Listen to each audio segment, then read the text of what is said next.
จากห้องส่งสตูดิโอแวนคูเวอร์ภูมิใจเสนอแคน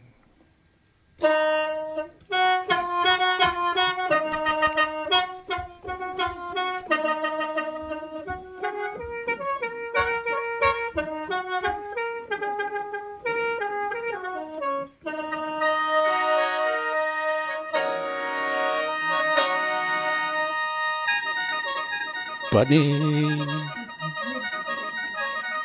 ขัดบ่บอกเจ้าบ่ฮู้อันน้ำชื่อของกระผมทุกคนบอกว่าพ่อเด้อจื้อจำเอาไว้เป็นหมอลำเงินล้านแถวเมืองอีสานจนเก่าจ้าพี่น้องเอ้ย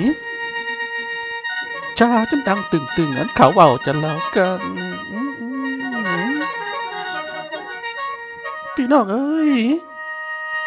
ขอให้จุกขี้มันให้เหมือนมันนะคือเก่าอันว่าเขากันเล่าให้เห็นเจ้าเถือเดียวพี่น้องโอ้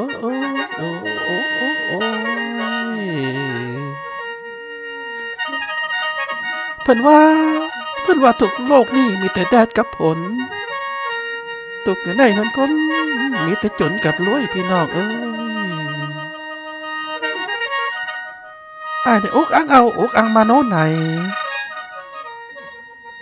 อกเข้ามาในไหนเสร็จจังไดก็บ่ช่วงอันพิงไผก็จอยบ่ได้เอ้ยโอ้ยตายแน่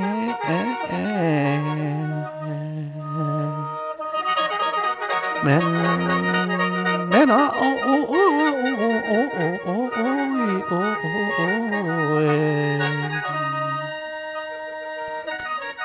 เดือน12นั่นได้พี่น้องอากาศนี่ก็หนาวหลายเด้บ้านนี้เพิ่นว่าเดือน11หัวลมต้องอันเดือน12พัดมาต่อโอ้ยเดือน12ไปแห้งหนาวพี่น้องเลยสโนก็ตกแล้วเด้นี่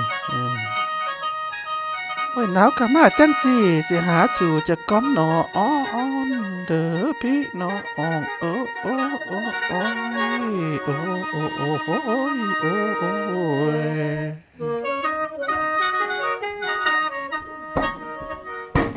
ก็ตีอ้ายจะบอนได้ตีบอนได้ตีอ้ายจะบอนได้ตีอ้ายจอยฉันบอกคนดีตีอ้ายบอกพี่อ้อยแข่งขาบอนใหญ่ตีบอนได้อ้อยตีอ้ายบอนได้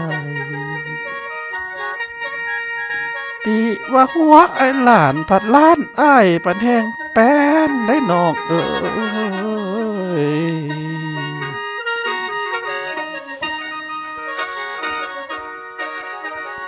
เสียงแคนจากห้องส่งสตูดิโอแวนคูเวอร์ขอบมกขอบใจทุกท่านที่เข้ามาฟังคลิปนี้ให้หับโชคหับลาบเด้อครับปีใหม่สิมาปี2020นี่จบแค่นี้เด้อพี่น้อง